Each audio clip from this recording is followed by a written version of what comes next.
Halo, nama saya Ki Muhammad Roki, eh, Fakultas Ekonomi dan Bisnis Prodi Manajemen S1 dengan NIM 64230414. Nah, di sini saya ingin menjelaskan hasil seminar seminar yang waktu itu saya ikutin, yaitu tentang pasar modal. Halo, saya Tarik Tatmira Hayu dengan NIM 64230745. Yang pertama di sini ada pengertian pasar modal. Nah, apa sih itu pasar modal? Pasar modal adalah tempat bertemunya pihak-pihak yang membutuhkan dana dengan pihak-pihak yang memiliki kelebihan dana melalui instrumen-instrumen jangka panjang. Secara umum, pasar modal merupakan jembatan antara investor dan perusahaan atau entitas pemerintah melalui transaksi instrumen keuangan jangka panjang.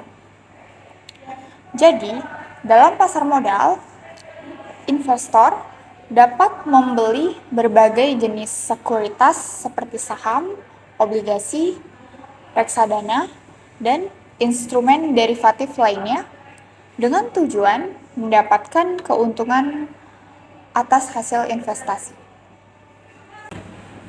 Instrumen pasar modal, apa sih itu yang disebut, yang dinamakan instrumen pasar modal itu adalah berbagai surat berharga atau sekuritas yang diperdagangkan di pasar modal. Nah, salah satu instrumen utama dalam pasar modal yaitu saham, obligasi, dan reksadana. Nah, pertama saham. Apa itu yang dinamakan saham? Saham itu adalah bukti penyertaan atau kepemilikan seseorang dalam suatu perusahaan atau perseroan terbatas. Dengan memiliki saham, investor memiliki klaim terhadap sebagian aset dan pendapatan perusahaan sesuai dengan jumlah saham yang dimilikinya. Nah, saham diterbitkan oleh perusahaan untuk mengumpulkan dana dari publik. Nah, biasanya dalam penawaran umum perdana atau IPO. Nah, saham juga terbagi-bagi. Ada berapa jenis itu? Saham terbagi menjadi beberapa jenis dalam karakteristiknya. Nah, yaitu yang pertama itu ada saham biasa atau common stock. Saham biasa yaitu jenis saham yang paling umum, yang dimana pemegang saham memiliki hak suara dalam rapat pemegang saham dan hak atas dividen. Namun dividen tidak dijamin dan pemegang saham biasa akan mendapatkan hak atas aset perusahaan setelah keseluruhan kewajiban perusahaan dilunasi jika terjadi likuidasi. Yang kedua, saham preference atau preference stock. Nah, ini adalah jenis saham yang diberikan prioritas dalam pembagian dividen yang biasanya tetap dan dibayar sebelum dividen saham biasa. Gitu. Pemegang saham preference juga memiliki prioritas klaim atas aset perusahaan saat likuidasi. Namun saham ini biasanya tidak memiliki hak suara dalam rapat pemegang saham. Itu yang kedua. Yang ketiga, saham blue chips atau saham perusahaan besar, mapan dan terkenal dengan reputasi baik serta kinerja yang stabil. Nah, saham ini biasanya memiliki risiko lebih rendah dan memberikan dividen yang stabil sehingga menarik bagi investor yang menginginkan kestabilan. Yang keempat yaitu saham pertumbuhan atau growth stock. Nah, ini adalah saham perusahaan yang memiliki potensi pertumbuhan di atas rata-rata, namun biasanya tidak membagikan dividen karena keuntungannya digunakan untuk ekspansi. Investor saham pertumbuhan mengincar keuntungan dari kenaikan harga saham. Yang kelima, ada saham pendapatan atau income stock. Nah, saham pendapatan yaitu saham yang membayar dividen tinggi dan konsisten. Nah, jenis saham ini menarik bagi investor yang ingin mendapatkan pendapatan pasif dari dividen.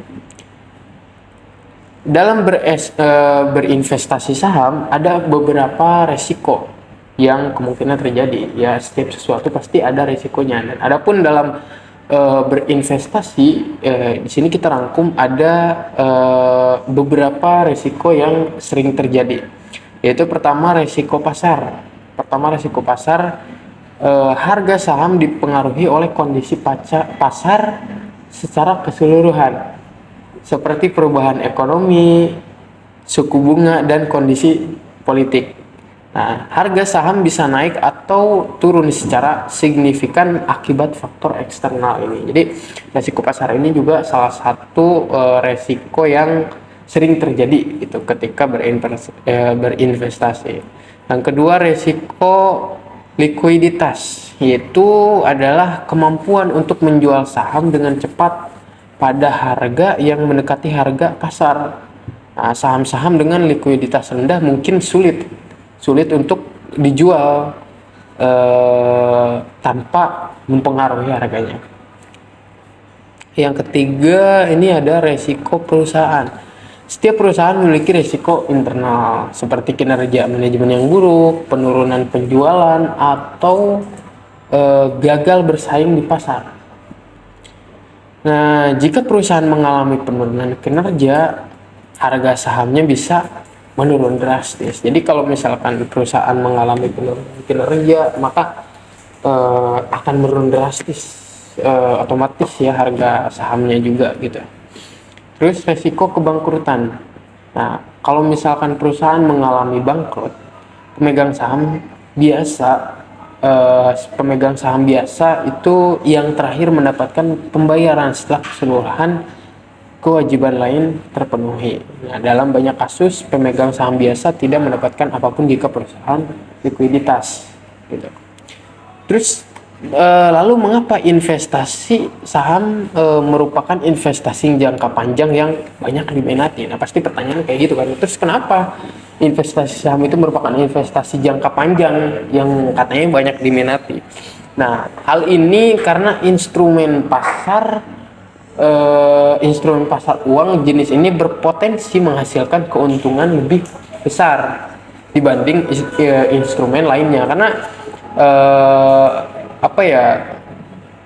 saham itu bisa menghasilkan keuntungan yang lebih besar daripada yang lain gitu. Nah, berinvestasi dalam saham menawarkan dua sumber utama keuntungan. Nah, ini ada dua sumber utama yang bisa disebut keuntungan dalam investasi saham. Yang pertama itu capital gain. Capital gain adalah keuntungan dari selisih antara harga beli dan harga jual saham.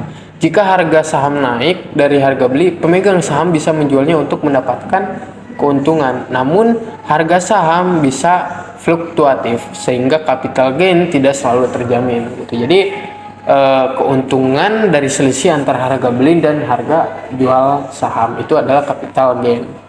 Yang kedua, keuntungannya itu adalah dividen. Dividen adalah pembagian keuntungan perusahaan kepada pemegang saham yang dibayarkan secara periodik atau biasanya setiap kuartal atau tahun gitu.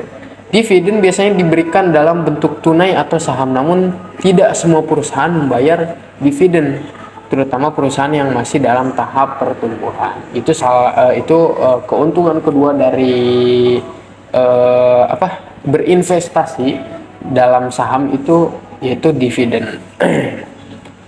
Nah, namun perlu kita ketahui laba yang tinggi pasti diiringi resiko kerugian yang tinggi juga gitu. Ya, selain kita mau mancing ikan, kalau misalkan kita mau mancing ikannya itu di pinggir sungai, di kali, ya itu masih bisa dengan umpan yang biasa-biasa aja, kayak cacing, kayak misalkan ya umpan-umpan kecil. Tapi kalau misalkan kita mau mancingnya di laut, ya nggak bisa pakai umpan-umpan kayak begitu. Karena apa? Karena keuntungan atau ikan yang kita dapat pun pasti akan besar, makanya umpannya pun perlu yang besar gitu. Selanjutnya ada obligasi. Apa sih obligasi itu? Obligasi adalah perjanjian utang di mana penerbit perusahaan atau pemerintah setuju untuk membayar pokok pinjaman dan bunga kepada pemegang obligasi pada waktu yang telah ditentukan. Jadi obligasi itu sebuah perjanjian utang gitu. Yang dimana penerbit setuju untuk membayar pokok pinjaman atau bunga kepada pemegang obligasi pada waktu yang ditentukan. Nah, bunga atau kupon ini adalah bentuk imbal hasil bagi investor yang membeli obligasi. Pada akhir masa obligasi atau jatuh tempo, penerbit akan mengembalikan pokok utang kepada pemegang obligasi. Nah, obligasi di sini pun ada beberapa jenis obligasi yang dibedakan berdasarkan penerbit dan karakteristiknya. Itu yang pertama, di sini ada obligasi pemerintah. Obligasi pemerintah yaitu obligasi yang diterbitkan oleh pemerintah untuk mendanai proyek atau kebutuhan anggaran. Kayak misalkan contohnya itu termasuk surat utang negara atau SUN di Indonesia. Nah, obligasi pemerintah dianggap paling aman karena pemerintah kecil kemungkinannya untuk gagal bayar. Jadi ini obligasi pemerintah itu adalah obligasi yang pasti aman ya kali gitu. Misalkan pemerintah nggak bisa bayar, tapi bisa aja kalau misalkan emang pemerintahnya agak layan. Terus kemudian obligasi korporasi. Nah, itu diterbitkan oleh perusahaan swasta atau BUMN untuk pendanaan. Resiko obligasi korporasi lebih tinggi dibandingkan obligasi pemerintah. Namun, biasanya menawarkan bunga lebih tinggi sebagai kompensasi. Jadi, obligasi korporasi ini mempunyai bunga yang bisa dianggap lumayan lah ya, gitu, lumayan tinggi gitu. Kemudian yang ketiga yaitu ada obligasi daerah, yaitu atau municipal bonds, diterbitkan oleh pemerintah daerah untuk mendanai proyek publik seperti infrastruktur atau fasilitas umum. Kemudian yang keempat ada obligasi konversi atau convertible bonds. Obligasi ini dapat dikonversikan menjadi saham perusahaan pada waktu tertentu. Menarik bagi investor yang ingin berpotensi mendapatkan keuntungan dari kenaikan harga saham. Selanjutnya ada obligasi dengan tingkat bunga mengambang atau floating rate bonds. Obligasi ini memberikan tingkat bunga yang disesuaikan secara berkala mengikuti acuan tertentu seperti suku bunga bank. Kemudian ada suku obligasi berbasis syariah yang tidak mengandung unsur riba. Sukuk umumnya digunakan untuk pendanaan proyek dan memenuhi prinsip-prinsip syariah. Nah, itu adalah bagian beberapa jenis obligasi yang kita tulis di sini. Jadi, obligasi ini adalah instrumen investasi yang menarik bagi investor yang menginginkan pendapatan tetap dan risiko lebih rendah dibanding saham. Namun, investor juga harus memperhatikan faktor risiko karena meskipun lebih aman dibanding saham, obligasi tetap memiliki beberapa risiko. Di antaranya yaitu ada risiko kredit. Risiko kredit ini resiko penerbit obligasi gagal membayar bunga atau pokok. Obligasi dengan peringkat kredit lebih rendah memiliki resiko default lebih tinggi. Selanjutnya ada resiko suku bunga. Dalam resiko ini, harga obligasi akan turun jika suku bunga naik karena obligasi lama yang memiliki kupon tetap kurang menarik dibanding obligasi baru dengan bunga yang lebih tinggi. Selanjutnya ada resiko likuiditas. Dalam resiko ini, obligasi tertentu mungkin sulit untuk dijual di pasar sekunder, sehingga beresiko bagi investor yang ingin menjual obligasinya sebelum jatuh tempo. Yang terakhir ada resiko inflasi. Dalam risiko ini, jika inflasi meningkat, nilai real dari pembayaran bunga obligasi bisa berkurang karena daya beli menurun. Lalu, keuntungan apa yang didapat dengan berinvestasi obligasi? Investasi dalam obligasi menawarkan beberapa keuntungan. Yang pertama itu pendapatan tetap. Obligasi memberikan pendapatan tetap melalui kupon atau bunga yang dibayar secara berkala. Yang kedua, ada risiko lebih rendah dari saham. Dibanding saham, obligasi ini memang cenderung lebih stabil karena memiliki jangka waktu dan tingkat bunga yang tetap. Yang ketiga, ada hak klaim lebih tinggi, yang dimana jika perusahaan mengalami kebangkrutan, pemegang obligasi memiliki hak klaim lebih tinggi atas aset perusahaan dibanding pemegang saham biasa. Yang terakhir, yaitu keuntungannya potensi capital gain. Ini berarti investor bisa memperoleh capital gain jika harga obligasi di pasar sekunder naik dan dijual lebih tinggi dari harga beli. Selanjutnya ada instrumen reksadana. Reksadana adalah wadah yang dipergunakan untuk menghimpun dana dari masyarakat pemodal yang kemudian diinvestasikan dalam portofolio efek oleh manajer investasi. Reksadana ini bisa mencakup saham, obligasi, pasar uang, atau gabungan beberapa instrumen. Dengan berinvestasi di reksadana, investor dapat memiliki portofolio yang terdiversifikasi tanpa perlu memiliki pengetahuan khusus atau mengelola investasinya sendiri.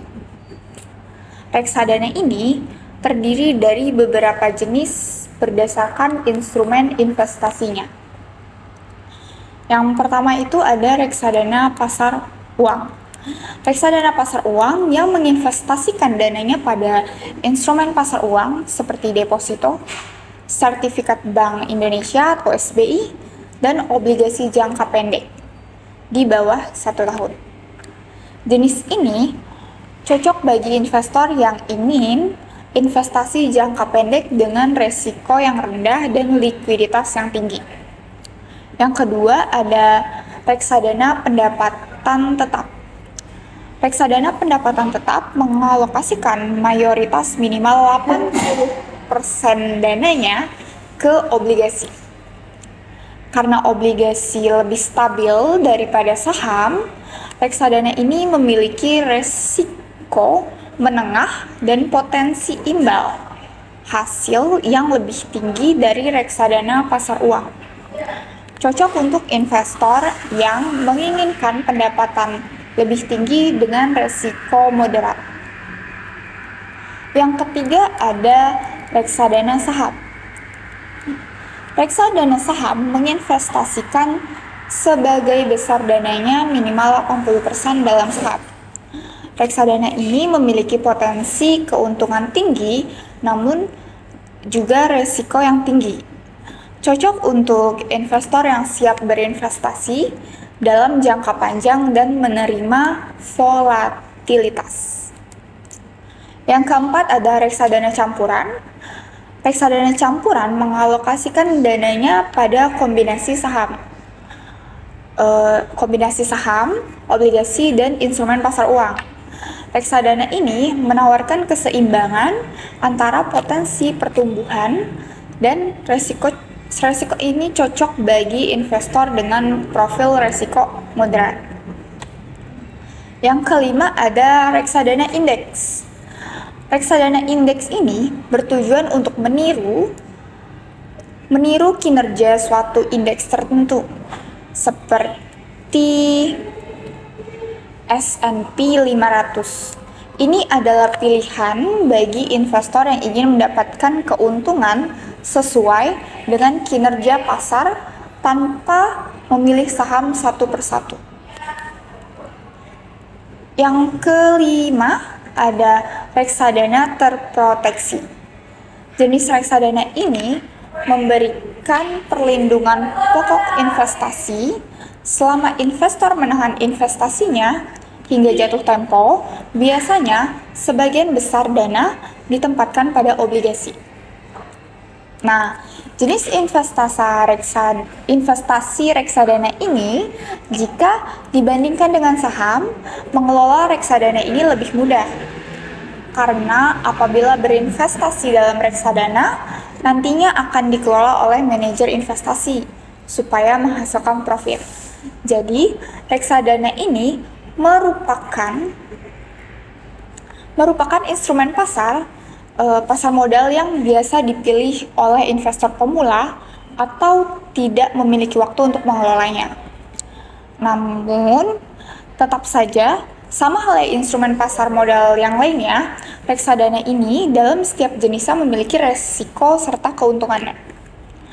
Resiko dalam reksadana ini kemungkinan diantaranya itu ada resiko pasar, yang dimana harga aset dalam reksadana, terutama reksadana saham, bisa berfluktuasi sesuai kondisi pasar, ekonomi, dan politik. Selanjutnya ada resiko likuiditas. Nah, pada resiko ini kondisi pasar tertentu seperti krisis bisa jadi manajer investasi mengalami kesulitan dalam menjual aset, sehingga pencarian reksadana mungkin akan tertunda. Selanjutnya ada resiko kredit. Dalam resiko kredit ini, terutama untuk reksadana pendapatan tetap dan terproteksi, ada risiko bahwa penerbit obligasi yang diinvestasikan tidak mampu membayar bunga atau pokok utang. Nah, yang terakhir ada risiko manajer investasi. Dalam risiko ini, kinerja reksadana tergantung pada keahlian manajer investasi. Jika manajer investasi membuat keputusan kurang tepat, hal ini bisa mempengaruhi kinerja reksadana. Kemudian, dari segi keuntungannya, reksadana menawarkan beberapa sejumlah keuntungan, yaitu yang pertama ada diversifikasi. Nah, reksadana memberikan akses pada portofolio terdiversifikasi, mengurangi resiko dibandingkan investasi di satu instrumen saja. Yang kedua ada keuntungan apabila dikelola oleh profesional. Nah, investasi yang dikelola oleh manajer investasi yang berpengalaman, yang menganalisis dan memilih instrumen terbaik sesuai dengan tujuan reksadana. Lalu, ada keuntungan dalam likuiditas. Nah, reksadana umumnya bisa dicairkan kapan saja, kecuali reksadana terproteksi, sehingga investor mudah untuk mengakses dana. Yang keempat, ada keuntungan dalam modal yang terjangkau. Nah, reksadana dapat diakses dengan modal kecil, bahkan mulai dari puluhan ribu rupiah, sehingga cocok untuk berbagai kalangan investor. Yang terakhir itu keuntungan yang transparansi. Nah, setiap reksadana diwajibkan untuk memberikan laporan kinerja secara berkala, sehingga investor bisa melihat kinerja dan perkembangan investasinya.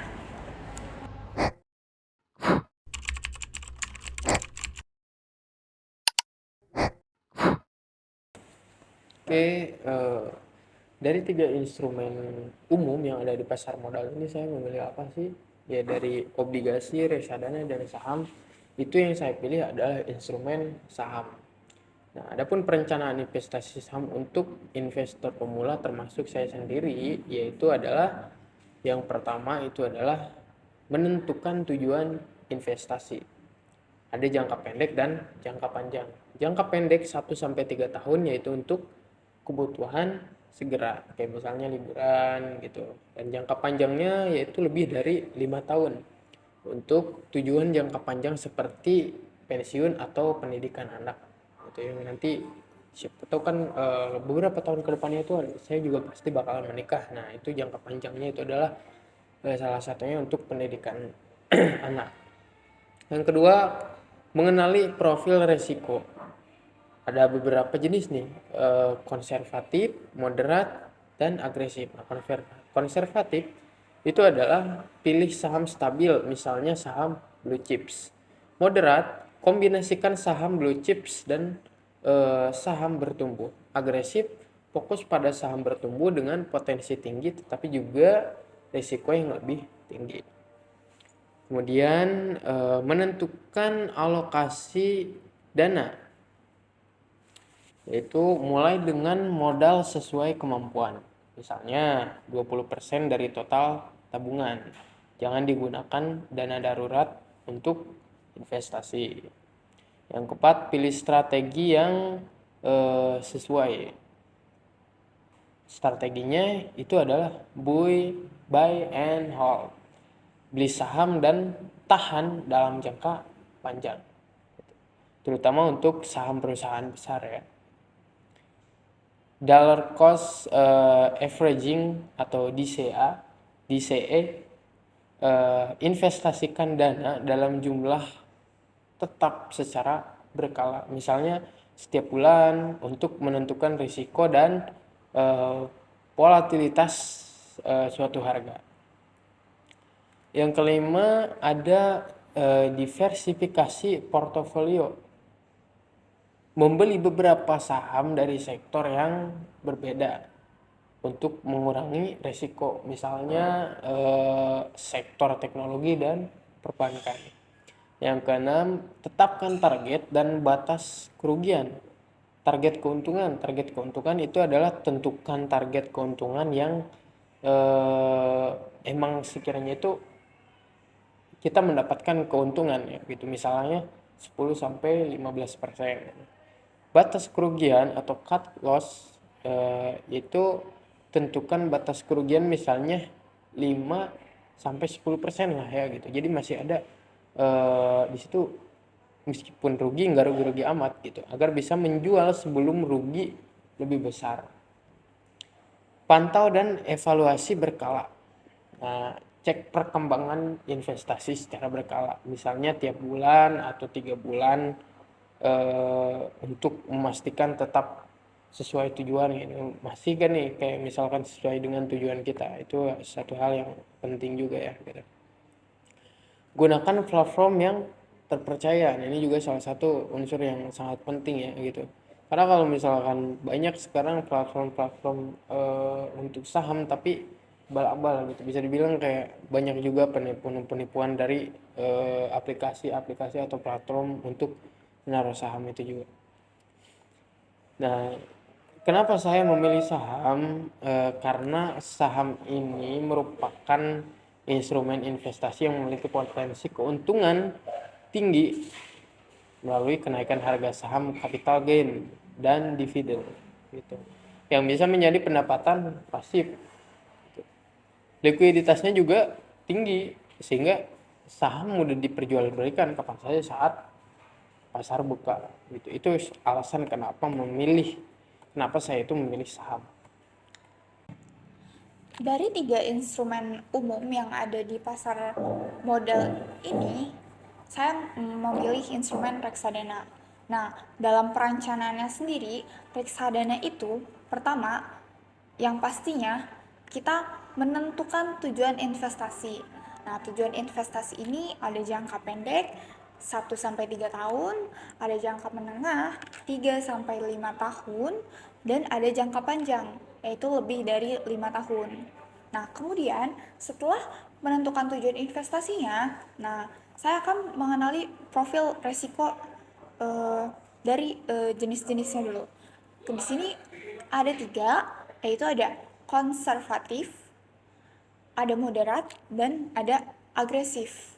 Nah, apabila dalam profil risiko ini konservatif, berarti kemungkinan saya harus pilih reksadana pasar uang atau pendapatan tetap. Dan apabila profil risiko ini moderat, berarti saya harus memilih reksadana campuran. Dan apabila agresif, berarti saya harus memilih reksadana saham. Kemudian setelah itu, yang ketiga, saya harus menginvestasikan dana secara berkala. Nah, hal ini itu mulai investasi dengan jumlah yang terjangkau setiap bulan dengan menggunakan strategi dollar cost averaging atau DCA untuk mengurangi risiko harga naik turun. Nah, selanjutnya setelah ketiga itu, saya harus memantau dan mengevaluasi secara berkala dengan meninjau hasil investasi secara rutin. Misalnya setiap 6 bulan sekali untuk memastikan sesuai dengan tujuan. Selanjutnya, memilih atau menggunakan platform yang terpercaya yang dimana platform tersebut diawasi oleh pihak-pihak seperti OJK yang menyediakan pilihan reksadana sesuai kebutuhan. Lalu, kenapa saya memilih reksadana? Karena reksadana ini instrumen investasi dengan modal rendah yang cocok bagi pemula yang ingin memulai untuk berinvestasi dan tidak perlu keterampilan khusus dalam memilih, karena dalam investasi reksadana ini nantinya kita akan dibantu untuk menghandle. Nah, selain itu, reksadana juga memungkinkan investor memperoleh diversifikasi otomatis. Karena dana yang diinvestasikan tersebar di berbagai aset, yaitu saham, obligasi, atau pasar uang, sehingga risiko dalam reksadana ini bisa lebih terkelola.